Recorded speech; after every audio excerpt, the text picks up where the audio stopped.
बोलिए सदगुरुदेव की जय। अर्चनी वंदनी मुद मंगलमय संत समाज। आज घ अक्षर से लेते हैं। सदगुरु कबीर साहेब घ अक्षर के माध्यम से कह रहे हैं। ध अक्षर धद्धा अर्ध माही अंधियारी, अर्ध छोड़ ऊर्ध मन तारी, अर्ध छोड़ ऊर्ध मन लावे, आपा मेट की प्रेम बढ़ावे। धद्धा अर्ध माही अंधियारी, अर्ध में अंधियारी है। कैसे हो गया जी? हाँ, हेलो। धद्धा अर्ध माही अंधियारी, ध अक्षर के माध्यम से सदगुरु कहते हैं कि अर्ध में अंधियारी है। मन के अधोगमन दशा में अंधियारी है, दुख है, परेशानी है।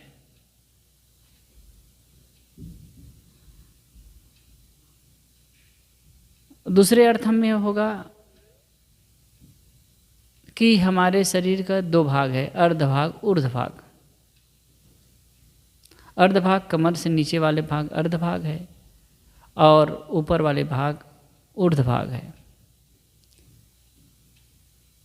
तात्पर्य है कि जब मन नीचे की ओर बहता है, वासनाओं की ओर बहता है, तो अंधियारी है, बंधन है, दुख है, परेशानी है। और यही मन जब ऊर्ध्व रेता होता है, ऊर्ध्व भाग जितने भी हमारे ज्ञानेंद्रियां हैं, ज्ञान का भंडार जो मस्तिष्क है, ये ऊपर है, ऊर्ध्व रेता होता है, तो इसमें सुख है। इसलिए साहिब कह रहे हैं कि अर्ध छोड़ ऊर्ध्व मन लावे, अर्ध को छोड़ करके ऊर्ध्व में मन लगाए। योगियों के यहाँ जो हठ योगी होते हैं, हठ योग की साधना करते हैं, तो वो जो चक्रवेधन होता है, कुंडलिनी जागरण की बात आती है। अब ये तो कितने लोग कहते हैं हम तो हठ योग करते नहीं हैं, लेकिन इसमें जो लोग रमे हैं, वैसे कुंडलिनी नाम की कोई वस्तु है नहीं, फिर भी जो साधना करते हैं, जो इस ढंग से, और कुछ बातें आती है बड़ी अच्छी लगती है।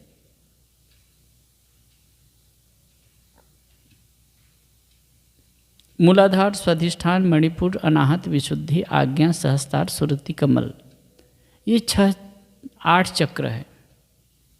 8 चक्रों में मन की गति होती है। जब मन की जो दशा ऊर्ध्वगामी होती है, अर्धगामी होती है, मूलाधार की ओर होती है, तब मनुष्य को वासनाएं अधिक सताती है। और इसीलिए योगी जन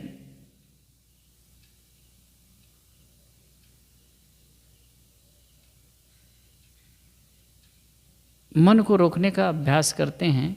जब 10 दिशाओं को, 10 इंद्रियों को रोक करके संयम और नियम द्वारा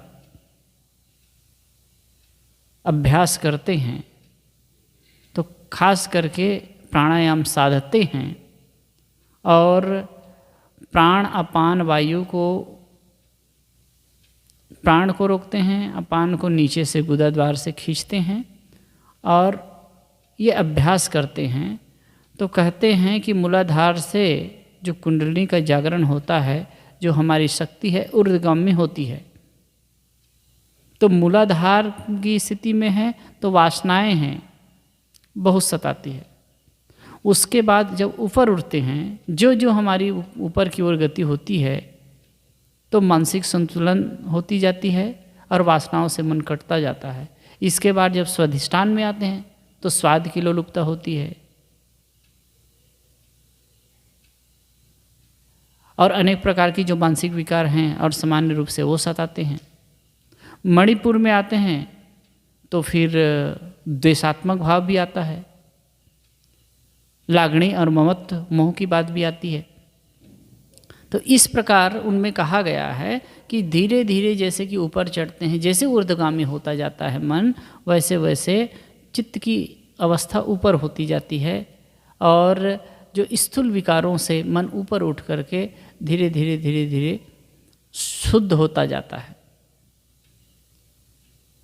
और जो सहस्त्रार है श्रुति कमल में पहुँच करके एक प्रकार से ब्रह्म में लीन होता है। ये इनकी धारणा है, मान्यता है। लेकिन इतनी बात है इसमें साफ कि मन ऊर्ध्वगामी होकर के होता है तो चित्त की शुद्धता होती है, चित्त की पवित्रता होती है, चित्त की एकाग्रता होती है और मन में गहरी शांति होती है। और यही जब अर्धगामी होता है तो फिर नाना प्रकार के वासनाएं हैं, विकार है, क्रोध है, लोभ है, मोह है, द्वेष है, घृणा है, मद मत्सर है, ये सब प्रभावित करते हैं। सामान्य ढंग से देखें कि मन का निम्नगामी होना ही अर्ध की ओर जाना है और इसका ऊर्ध्वगामी होना, ज्ञान विवेक विचार की ओर जाना है, ऊर्ध्वगामी होना है।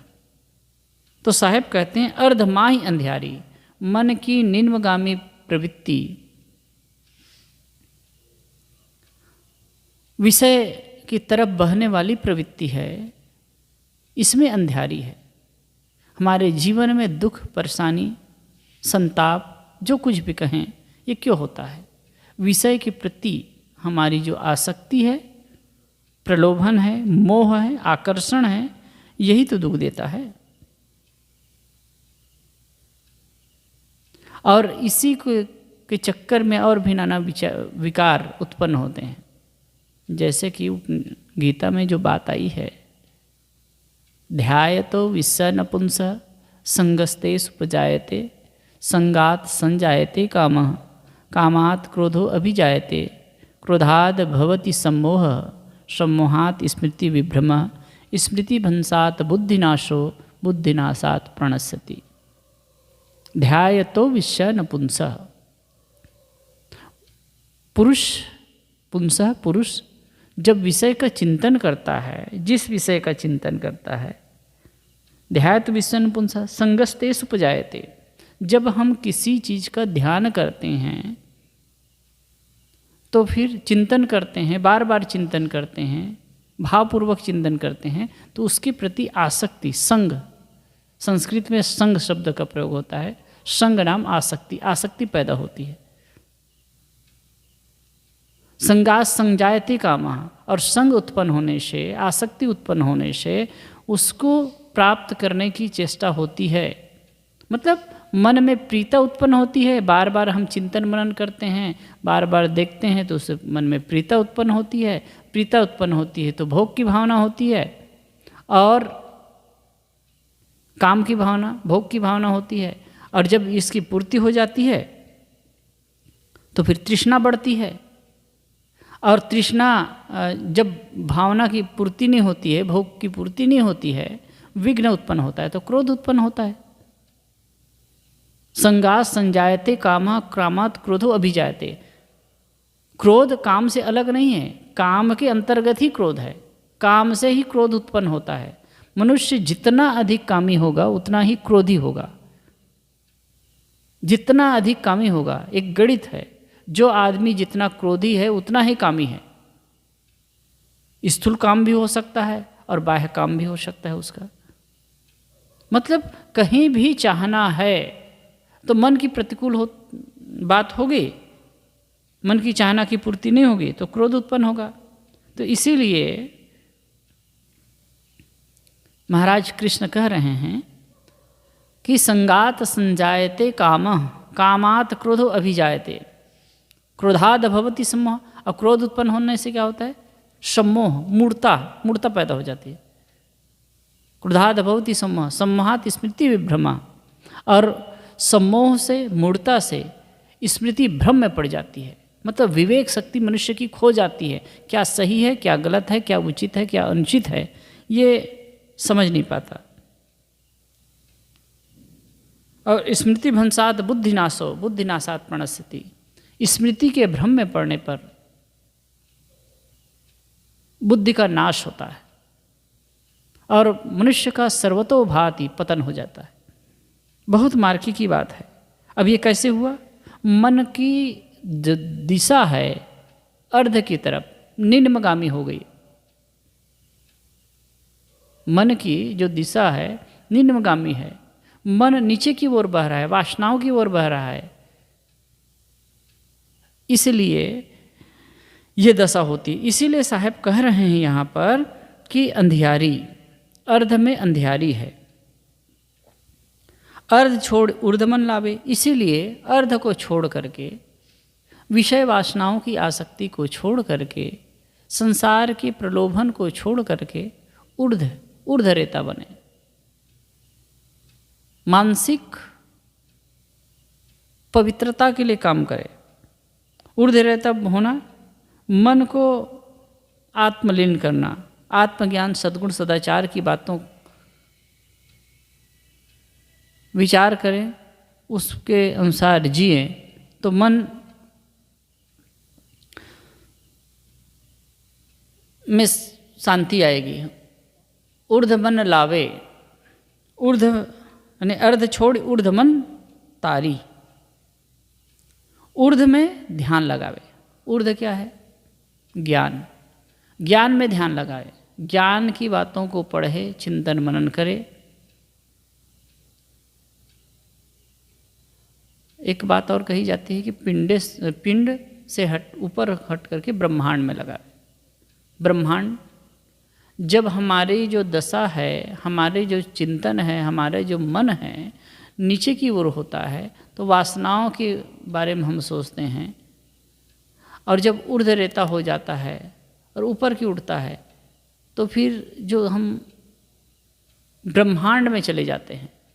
इसलिए कहा जाता है कि योगी लोगों का खास है ब्रह्मांड में श्वास को रोक करके वहाँ चढ़ जाते हैं, और नहीं तो ध्यान की अवस्था में जब बैठा जाता है तो चित्त को भंवर गुफा में लगाते हैं या फिर त्रिपुटी में, तो ऊर्ध्वगामी बनाने के लिए।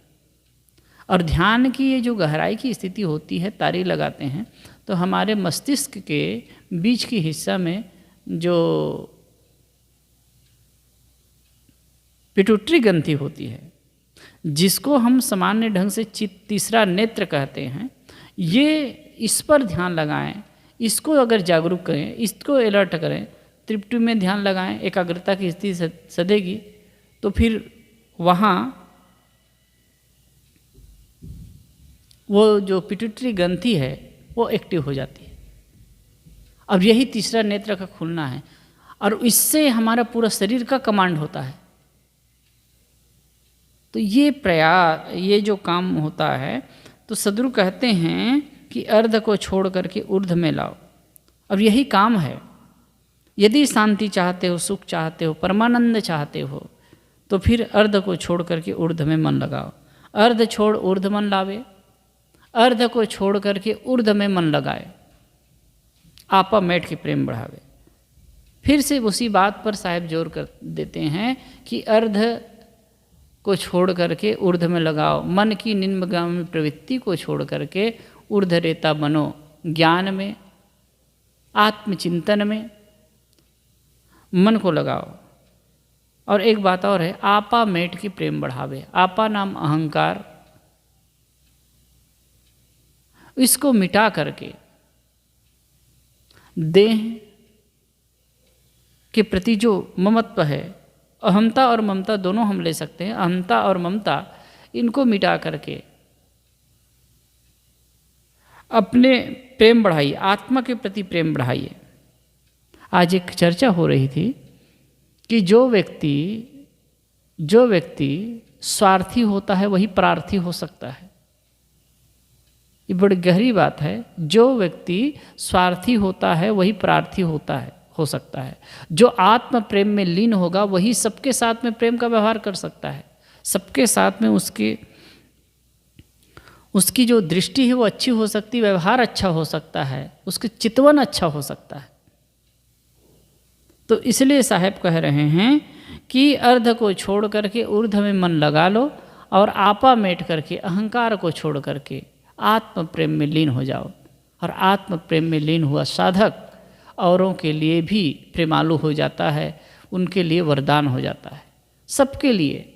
क्योंकि एक जो साधक है, एक व्यक्ति जब सुधरता है और वो उसका जो ज्ञान का जागरण होता है, स्वत्व में वो जो स्थित होता है, तो सबके लिए वो मंगलमय हो जाता है।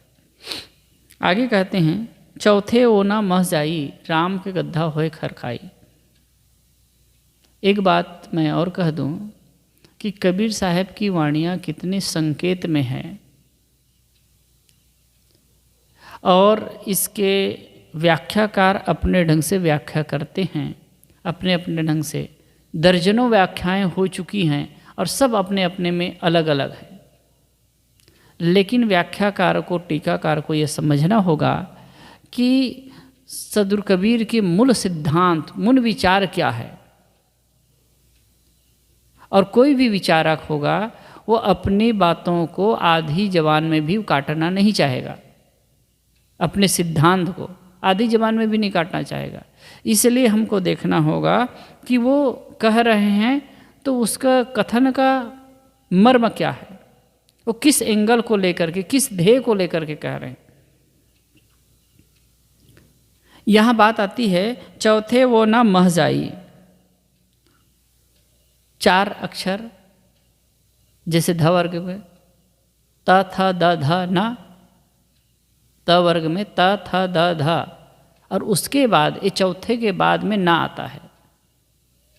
तो अगर कि हमारा जीवन नकारात्मकता में चला जाए, नकारात्मक भावों में चला जाए, तो हम कहीं के नहीं रहेंगे। साहब कहते हैं, अगर ना में चला गया तो राम का गड्ढा होए खर खाई, मतलब उसका जीवन तो यूं ही चला जाएगा। राम का गड्ढा होए खर खाई, मुहावरा। ईश्वर का पशु बनकर घास चरता है, मतलब मूर्ता का प्रदर्शन करता है, मूढ़ बन जाता है, समझ शक्ति खो जाती है।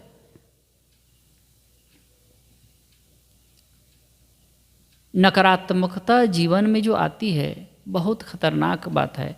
चाहे किसी भी बात को लेकर के नकारात्मक तब मन में आ जाती है, किन्हीं की बात को लेकर के। कभी कभी होता है कि हम 2 लोगों को बात करते हैं तो हमारी बातों का लोग गलत उपयोग करके, गलत अर्थ लगा करके भी नकारात्मक हो जाते हैं। कई बार देश काल की घटनाओं को लेकर के भी नकारात्मक हो जाते हैं। तो जब किन्हीं भी चीज़ों को लेकर के, शरीर को लेकर के, संबंध को लेकर के, वातावरण को लेकर के, लोगों को लेकर के, बातों को लेकर के जब मन में नकारात्मकता का भाव आता है तो फिर आदमी बेचैन हो जाता है, वो अर्थ का अनर्थ कर डालता है, और इससे कोई लाभ नहीं होता है। मनुष्य को किसी प्रकार का लाभ नहीं होता है, और एक हानि 2 चीज़ तो आप सुने ही हैं कि एक सकारात्मकता और नकारात्मकता की बात, सकारात्मक चिंतन और नकारात्मक चिंतन की बात। सकारात्मक चिंतन से आदमी का आत्म उत्थान होता है, मन में शांति आती है, स्वास्थ्य और संबंध, स्वास्थ्य अच्छा होता है, संबंध अच्छा होता है, और हर प्रकार की उसकी तरक्की होती है। और नकारात्मकता जीवन में जब आ जाती है तो जीवन में हर प्रकार के दुख, तकलीफ, तनाव, उलझन, रोग, व्याधि ये आते हैं। और किन्हीं बातों को लेकर के अगर मन में सकारात्मक भाव आया तो हम विषम से विषम परिस्थिति में भी अपने आप को ऊपर उठा सकते हैं। और नकारात्मकता की भावना आई तो हम अच्छे होकर के भी, स्वस्थ होकर के भी अपने आप को दुखी कर लेंगे। नकारात्मकता का क्या असर है, एक मैंने लेख पढ़ा था, बड़ा मार्के की बात।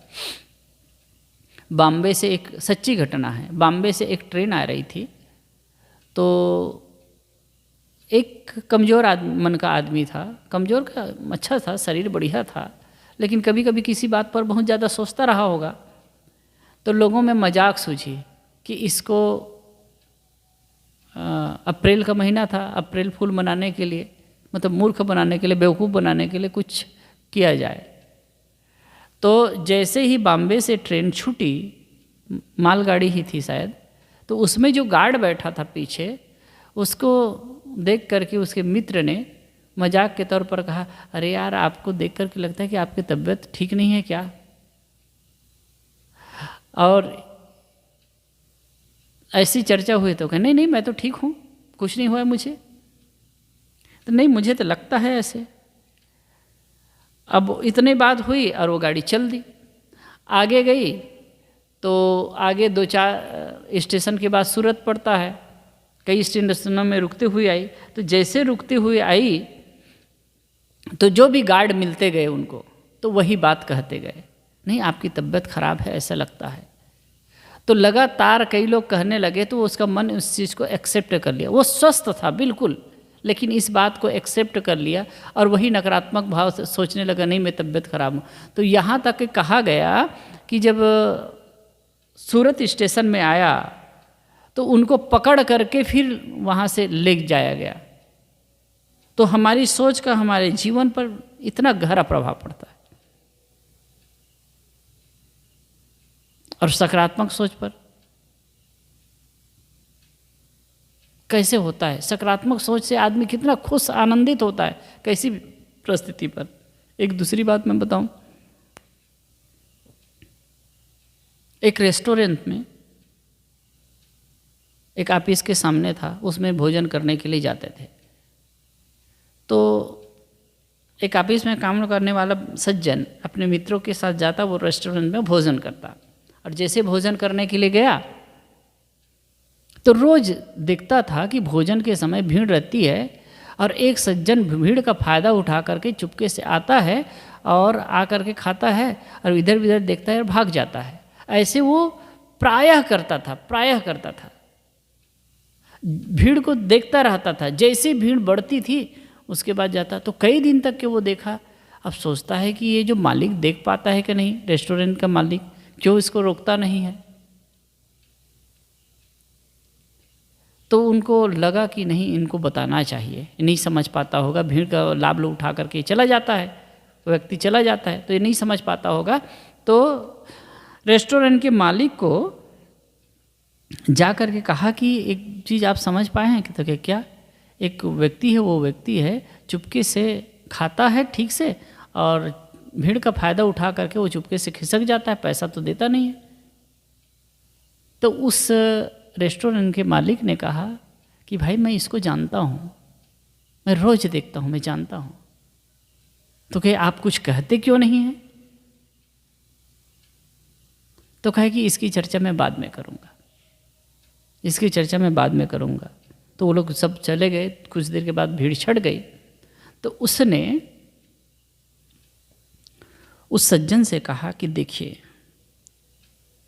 इनकी क्या परिस्थिति है मैं नहीं जानता, लेकिन ये रोज़ आता है, खाता है और खा करके इधर उधर देखता है, चला जाता है। और इस चीज़ को मैं अच्छी तरह से जानता हूँ कि रोज़ जाता है, लेकिन फिर भी मैं कुछ इसलिए नहीं कहता कि पता नहीं इनकी परिस्थिति कोई गंभीर हो, पैसा देने की शक्ति न हो, जैसा भी हो, लेकिन वो रोज़ आता है।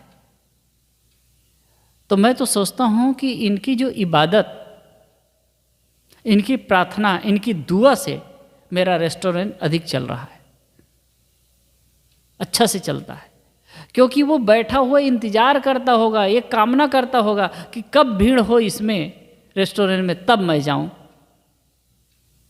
तब मैं जाऊं। और भीड़ अच्छी खासी होती है। तो मैं तो यही समझता हूँ कि इनकी दुआ के बदौलत ही मेरा रेस्टोरेंट बढ़िया चल रहा है।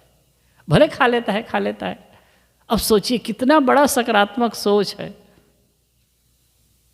ऐसी तमाम तरह की घटनाएं होती है, कहानी होती है। एक आदमी जिसके दोनों घुटन में, वो मुझसे मिला है, दोनों घुटन एक्सीडेंट में टूट गया, फ्रैक्चर हुआ, कई टुकड़े हो गए दोनों घुटने में। हॉस्पिटल में एडमिट हुआ। डॉक्टर ने मुझसे कहा, 3 महीने तक एडमिट था। फिर उनकी स्थिति देख करके कहा कि लगता है आप जीवन में कभी चल नहीं पाएंगे। जैसे वो उसने ऐसी बात कही तो वो मुझे बता रहा था, शांति भाई नाम है, कहे कि मैं चल लूँगा, चल सकता हूँ और चल के बताऊँगा। मैं चल के बताऊंगा। ये बार बार सोचता रहा, बार बार सोचता रहा। अब डॉक्टर को नहीं लगता कि ये चल सकता है, लेकिन वो जैसे ही डॉक्टर की बात सुना तो कि नहीं मैं चल लूँगा, मैं चल सकता हूँ, क्यों नहीं चल सकता, मैं चल के बताऊंगा और चल के तुम्हारे पास आऊँगा। फिर वहाँ से तो डिस्चार्ज कर दिया गया हॉस्पिटल से। आगे जब 3-4 महीना के बाद में फिर से जाना हुआ डॉक्टर के पास, तो पैदल चलते हुए गया, वो चलते हुए गया। तो डॉक्टर आंख फाड़ करके देखने लगा कि ऐसा कैसे हो सकता है, क्योंकि उनके थ्योरी में था ही नहीं, उनके सोच में था ही नहीं कि इतना जो सीरियस आदमी भी चल सकता है। तो ये सकारात्मक चिंतन का परिणाम है। और इसी प्रकार से नकारात्मक चिंतन अगर कि मन में होता है तो आदमी सर्वतोभांति दुखी हो जाता है। इसीलिए कहते हैं कि चौथे वो ना मह जाई, ना मतलब नकारात्मक में अगर चला गया, दो बात, नकारात्मक में अगर हमारा मन चला गया तो हम कहीं के नहीं रहेंगे। और दूसरे ढंग से हम देखें तो मन, चित्त, बुद्धि और अहंकार, ये चौथे में चला गया। अहंकार में तो जीवन में तकलीफ है, दुख है।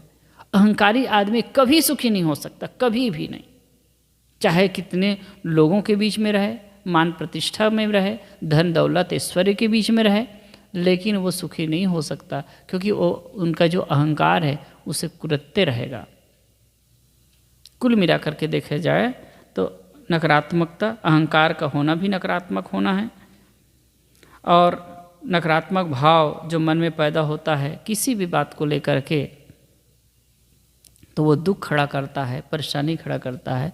इसलिए हम सबको चाहिए कि मन के नकारात्मकता को दूर करके सकारात्मक भाव पैदा करें, लोगों के प्रति, प्रकृति के प्रति, परिस्थिति के प्रति। कई लोग होते हैं कहते रहते हैं आज का ज़माना ठीक नहीं है, पहले ठीक था। ऐसे लोग कभी सुखी नहीं हो सकते।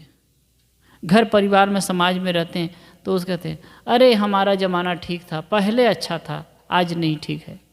या बाल बच्चों के प्रति घर, अरे आजकल के बच्चे तो कलयुगी हो गए हैं। ऐसे लोग कहाँ से सुखी हो सकते हैं? सकारात्मक भाव लेकर के जिए।